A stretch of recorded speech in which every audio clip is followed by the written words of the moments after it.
Professor Nageshwar గారు AP రాజకీయాలకు మనం వెళ్తే అక్కడ వైఎస్ఆర్సీపీ ఎంపీలు పార్టీ మారుతున్న పరిస్థితి ఇప్పుడు లేటెస్ట్ గా విజయసాయి రెడ్డి గారి పేరు కూడా తెర మీదకి వస్తుంది. ఆయన బీజేపీకి వెళ్ళబోతున్నారు అనేది దీనికి అవకాశం ఉందంటారా? రాజకీయాల్లో ఏది అవకాశం లేదని ఎలా చెప్పగలుగుతాం మనం పవన్? రాజకీయాల్లో ఏదైనా జరగవచ్చు. సో మనము అసలే అవకాశం లేని అనుకునే చాలా అవకాశాలు జరిగాయి కదా. అందువల్ల విజయసాయి రెడ్డి విషయంలోనే ఒక డౌట్ ఉంది. మిగతా 8 మంది పోతారు, వైవి సుబ్బారెడ్డి పోడు, విజయసాయి రెడ్డి పోతారో పోడో తెలియదు. మిగతా 9 మంది, 9లో 2 వెళ్ళిపోయారు, ఇంకా 7. సో ఈ చర్చ మొదలు జరుగుతున్న మాట నిజం. అందువల్ల ఎవరు పోతారు, ఎక్కడికి పోతారు, ఏ పార్టీలో చేరుతారు, ఎప్పుడు పోతారు అన్నది చెప్పలేం. కానీ వైఎస్ఆర్ కాంగ్రెస్ పార్టీకి చెందిన చాలామంది ఎంపీలు అయితే పోతారు, అంతవరకు నిజం. ఈ పోయే క్రమంలో విజయసాయి రెడ్డి పాత్ర ఏంటి? ఆయన అందరినీ తీసుకొని బీజేపీ పార్టీ నుంచి వెళ్ళిపోతున్నాడా, లేదా అందరూ పోతున్నా ఆయన మాత్రం పార్టీలో ఉంటాడా? సో ఆయన గనక వెళితే అది జగన్కు పైన తిరుగుబాటు చేసి పోతాడా, జగనే ఆయనను పంపిస్తున్నాడా తన మనిషిగా మోడీ దగ్గరికి?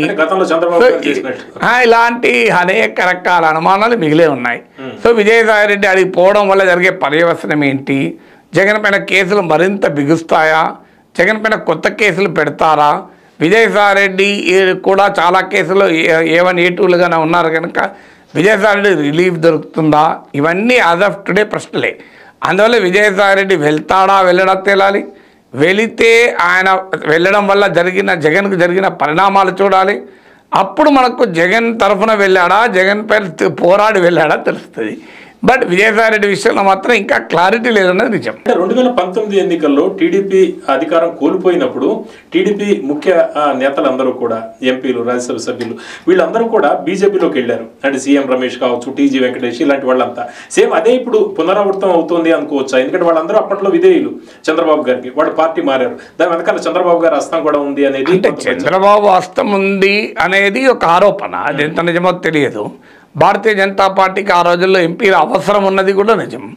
సో అయితే ఆ తర్వాత టీడీపీ బీజేపీ పొత్తు కుదరడం వల్ల ఆ వెళ్ళిపోయిన వాళ్ళు ఎవరు కూడా తెలుగుదేశం పైన తీవ్రంగా విభేదించో చంద్రబాబు నాయుడు విమర్శించి వెళ్ళలేదు కనుక, బీజేపీకి ఆంధ్రప్రదేశ్లో బలం కూడా లేకపోయినా వెళ్ళారు కనుక ఈ అనుమానాలన్నిటికీ దారితీస్తుంది. కూడా వాళ్ళే కారణం అనేది కూడా కొంత ప్రచారం. పొత్తుకు ఒక వ్యక్తి డిసైడ్ చెప్పితే టీడీపీ పొత్తు డిసిషన్ తీసుకుంటుంది, ఒక వ్యక్తి చెప్తే బీజేపీ పొత్తుకు వస్తుంది.